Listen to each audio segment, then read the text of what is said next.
শুভ সকাল আমার প্রিয় বন্ধুরা, সবাই কেমন আছো? আশা করি তোমরা সবাই ভালো আছো। তোমাদের আশীর্বাদ আর ভালোবাসায় আমার দুই বাবুকে নিয়ে আমিও ভীষণ ভালো আছি। আজকে ঘুম থেকে উঠতে অনেকটা বেলা হয়ে গেছে।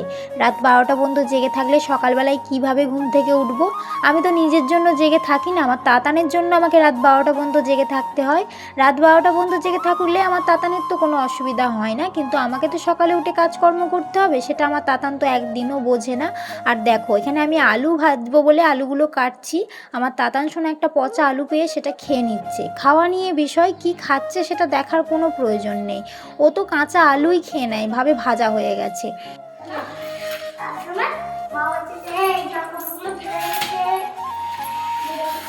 সকালের কাজ বলতে সব কিছু তাড়াতাড়ি করে রান্না বসিয়ে দিয়েছি। আর এখনই এত রোদ দিয়েছে, মানে এখানে বসে থেকে রান্না করা যাচ্ছে না। আমি বসিয়ে রান্নাটা ঘরের দিকে একটু উঠে বসেছি, দেখছি উনুনটা নেমে গেছে, এত পরিমাণ হাওয়া দিচ্ছে।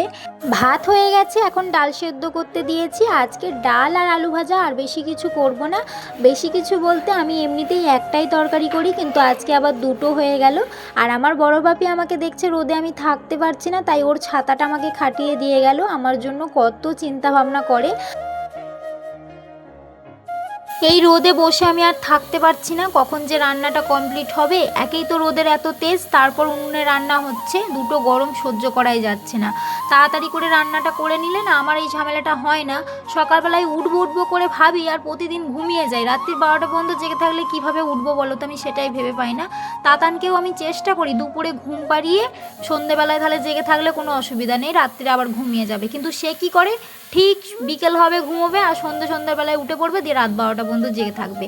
আর এত বদমাইশ হয়ে যাচ্ছে, দেখেছো জুতোটা আমার দিকে ছুঁড়ে দিল। মাঝে মাঝে এরকম বদমাইশি করে, উনুনের ভেতর জুতো ভরে দেবে, তারপর তরকারির ভেতর বালি দিয়ে দেবে।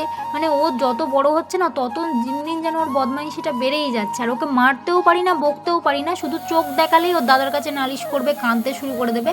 তাহলে মারলে কি করবে? আর এমনিতেই তো ছোট একটুখানি, কোথায় মারবো সেটাই ভেবে পাই না। প্রচণ্ড পরিমাণ বদমাইশ এই ছেলেটা আমার। বড়টা এরকম ছিল না, আমি তো 1012 বলি, কারণ আমি বড়টাকে মানুষ করেছি। বড়টা আমায় ভয় পেত, এখনও পর্যন্ত ভয় পায়, কিন্তু ছোট আমায় ভয় পায় না। ছোট ঘুরিয়ে আমাকেই ভয় দেখায়, এরকম বদমাইশ। আজকের ব্লগটা অন্যরকম। গ্যাস শেষ হয়ে গেছে, গ্যাস ছাড়া উনুনে আমি এত কষ্ট করে রান্না করছি। তোমাদের কাছে একটাই রিকোয়েস্ট, যে তোমরা বেশি বেশি করে ভিডিওটা শেয়ার করো, যেন আমার বাড়িতে গ্যাসটা দিয়ে দেয়। এমনিই বলেছে 20-30 দিন লাগবে, তার জায়গায় যেন 1 সপ্তাহের ভেতরে আমি গ্যাস পেয়ে যাই। আমি এই ভাড়া বাড়িতে এসে পর্যন্ত কোনো দিন বাইরের দিকে বেরোইনি, ঘরের ভেতরেই সব সময় সারাদিন কাটিয়ে দিতাম। আজকে হঠাৎ করেই একজন এসে বলল, চলো না কাকি একটু বাইরের দিকে ঘুরে আসি। মানে আশ্রমে ও থাকে, ওর সাথে থাকতে থাকতে পরিচয় হয়ে গেছে, যেমন থাকলে আর কি হয়। তো হঠাৎ আমায় যখন এদিকে নিয়ে এসেছে, মাঠের ধার বলে নিয়ে এলো, আমি ভাবছি মাঠে আর তেমন কি থাকবে। এসে তো আমি মানে দেখেই অবাক, এত সুন্দর দৃশ্য আমি এতদিন মিস করছিলাম। ট্রেনটা যাচ্ছে, কি সুন্দর লাগছে। সামনেই স্টেশন রয়েছে ওই সাইডে, আর সামনে আমাদের বাড়ির ওদিকটায় দেখা যায়, আর এদিক থেকে ট্রেনটা যাচ্ছে সেটা দেখা যাচ্ছে। এখানে একটা ছোট্ট পুকুর রয়েছে, আর চারিদিকে সবুজে সবুজ, কি সুন্দর জায়গা। বসে থাকতেই মন যাবে, কিন্তু বসে থাকলে হবে না, আবার বাইরে দেখছি মেঘও ধরেছে, বেশিক্ষণ বসে থাকতে পারবো না। আর আমার তাতান দেখো কি বদমাইশ বলো তো, এক্ষুনি এই পুকুরে নেমে পড়ছিল, এক্ষুনি একটা বড় সর্বনাশ ঘটিয়ে দিত। জল দেখলেই না ও জল ঘাঁটার জন্য নেমে পড়ে। আজকের ভিডিওটা আমি এখানেই শেষ করছি। টাটা বন্ধুরা, দেখাবে নতুন ব্লগে।